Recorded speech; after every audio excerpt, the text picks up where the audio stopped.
Alright, so I said it was perfect before, but I was wrong.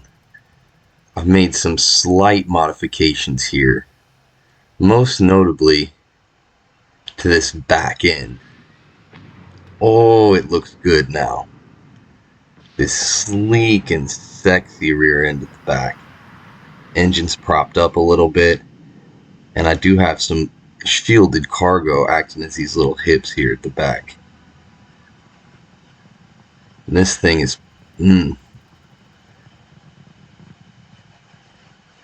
almost as pretty as this view. I mean, again, excuse the graphics, I'm on low settings, but god damn, when this game hits, it hits. I mean, this game is just an enigma, because on one hand, I'm at this extremely beautiful outpost, sensational sunrise, and then I got my crew here that obviously doesn't know how to navigate the landscape because it's a procedurally generated game. So, you know, I've got my little base up there on the hill. No, they're all chilling right at the little outpost beacon. You know, Starfield is kind of hard to describe. This kind of sums it up, though. Anyway, let's get to the ship.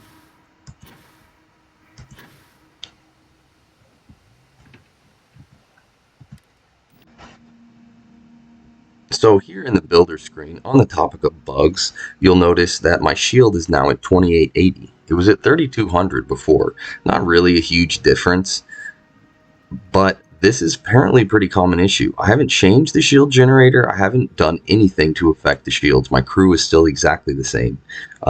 But for some reason, now it's reading a little bit lower than it was before. This is apparently a pretty common issue, and it can compound and get progressively worse. Some people have their shields even lower than the shield generator rating, and apparently it's something to do with the crew member bonuses. They get stripped when you, say, switch from your home ship to one that you boarded, and then you switch back, and those bonuses don't necessarily apply correctly again, and it can progressively just strip the shield away from your ship, apparently to the point where you just have to build a new ship, and then, well, it might happen to that one too.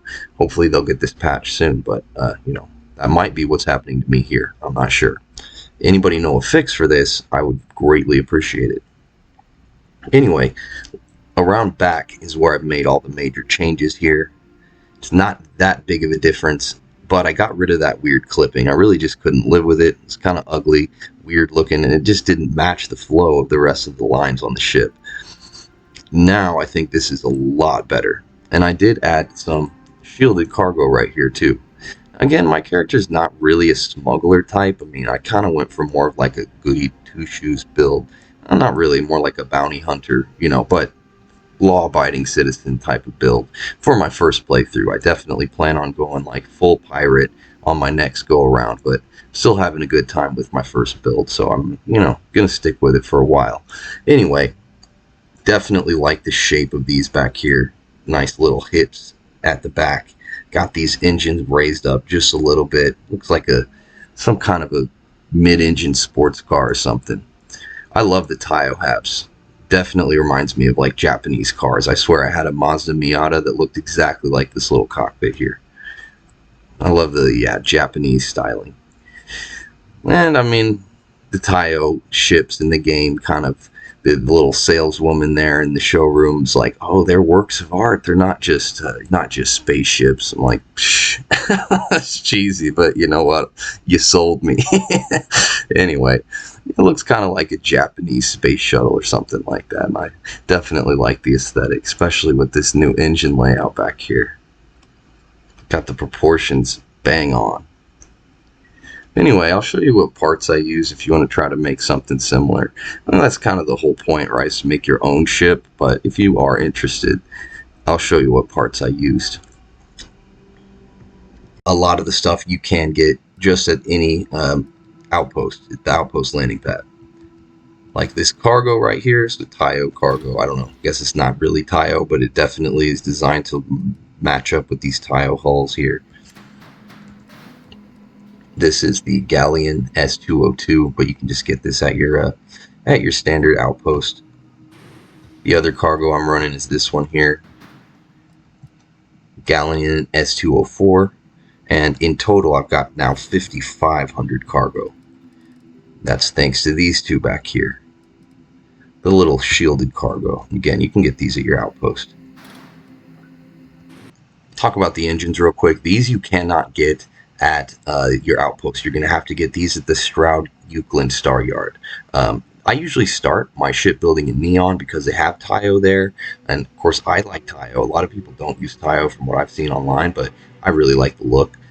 Anyway, Taiyo and Stroud-Eklund is over there in Neon, so you can definitely get a lot of good stuff there. It's a good place to start if you're going to be building a big ship. And next, we'll talk about these fuel tanks. I've got two of them. There's one over here too. And I actually had to downsize from the last build. It's really not too big of a deal. Now I have, I believe, 600 total fuel instead of 800. So if I have to go like all the way across the settled systems, I might have to make 2 jumps. And I did that because if I increase the weight of my ship anymore, then I'm gonna hit 27 light year jump range. At that point, I'm not going to be able to make every single jump. I don't remember which ones are longer than that, but some of them are like 27.39 or whatever, something like that light years. So I just want to make sure my ship can actually reach every system. If I have to make 2 jumps, I mean, who cares? You just stop and then warp again. Not really a big deal. But these are the fuel tanks I'm using, this H20 Atlas. I was using another version of this, just slightly bigger, but this one actually looks kind of cooler because there's 2 little mini fuel tanks instead of one that's longer. But each of them are a little lighter, so it gets me under that weight restriction. This 38,888 right here, this is 3888, excuse me. That is the max I can get to before I hit 27 light years of jump range. And I tried deleting every other little piece of cosmetic I could to make it with a larger fuel tank. Still didn't work. So then I just put these on and then added some extra cosmetics until I hit the fuel range. Also added these scanner deflector things. I mean, I don't really need them. I don't smuggle very much, but kind of looks cool. Also don't know if having 2 is better than 1, but just wanted it to be symmetrical. But anyway, these fuel tanks you can also get at your outposts. And for the grav drive and the stellar reactor, both of them you can actually get at your outpost landing pad. Now, they're both extremely expensive, and you need to have your skills maxed out. You need piloting and starship design, and then starship design for this one. But of course, you'll need piloting anyway, or you won't be able to fly a Class C ship. So, yeah, if you want to build large ships, you're going to need both of those. But you can buy these parts at your outpost landing pad. You don't need to go to a particular vendor.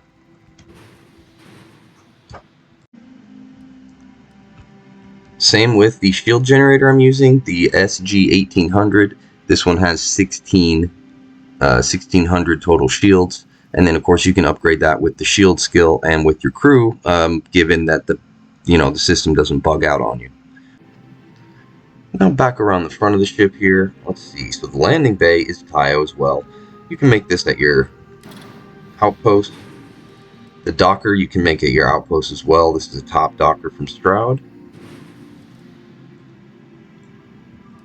The cosmetic pieces, you can also make all of them at your outpost. I've got these here, a lot of Taiyo stuff. Some more Taiyo down here. Taiyo. Of course, yeah, the ship's symmetrical. And then we've got Deimos back here. Also have a Deimos wing. Both of these pieces. Nova Galactic here, doing the fuel lines to the engine. They also have this radiator here on both sides for the wing. And I think this might be the only piece left from the Star Eagle that this ship originally was. There's also, of course, the weapons. Now, these you can make, these Helion beams, you can get these at your outpost.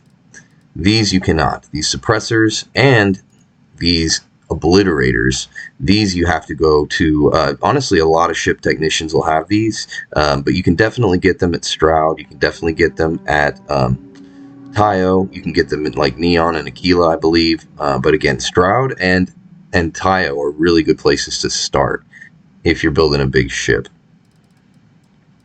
Let's see here. What else do we have? Let's get briefly on the Habs. Most of these, all the 2x1s, you can build at your outpost. This big 2x3 Hopetech, you have to get at Hopetech. Hopetech has a ton of really cool Habs. They have like little connectors and hallways and things, and I've never built a ship using those, but I definitely want to. I think that'll probably be the next thing I build. These up here are Taiyo Habs 2x2. These you do have to get at Taiyo.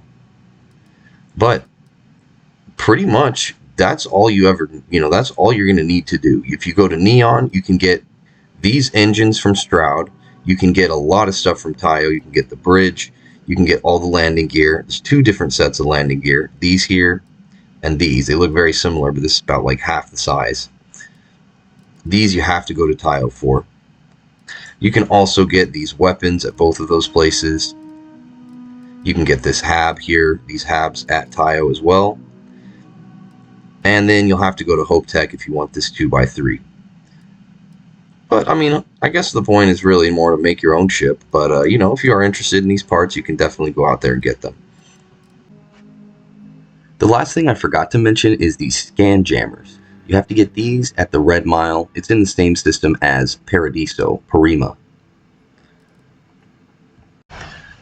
And one last note I wanted to mention is the parts from the Crimson Fleet questline. I don't have them on this ship. I did not side with the Crimson Fleet, so I really only have them on one ship. I have them on this Sphinx, which honestly is the most adorable little ship I've ever seen.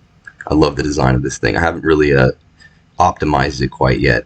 But this is like a little recon ship I use when I don't feel like listening to my annoying bickering crew. Cora in particular, she never shuts up.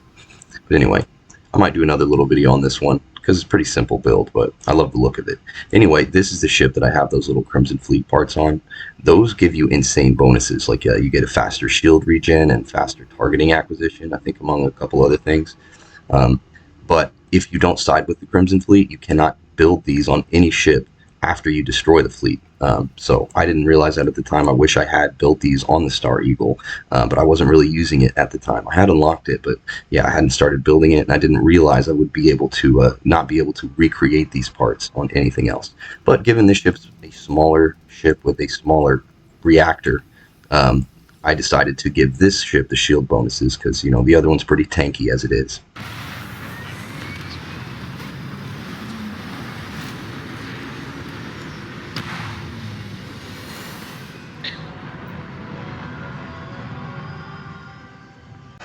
So now that we're up in space, you can see the real benefit to this slight redesign. This thing just looks amazing from the back end. I love the way it maneuvers. Looks like it actually rotates around the center of mass. I know the space combat in this game is pretty simple, and I'm not going to do any more combat in this video because it's already way too long, and I showed it in the last one. The weapons and everything are all the same, but this thing's definitely fun to fly.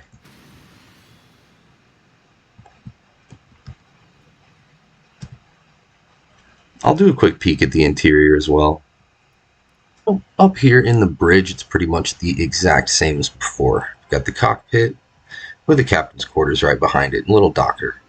Now the second level is a little bit different. I no longer have one ladder going all the way through the ship.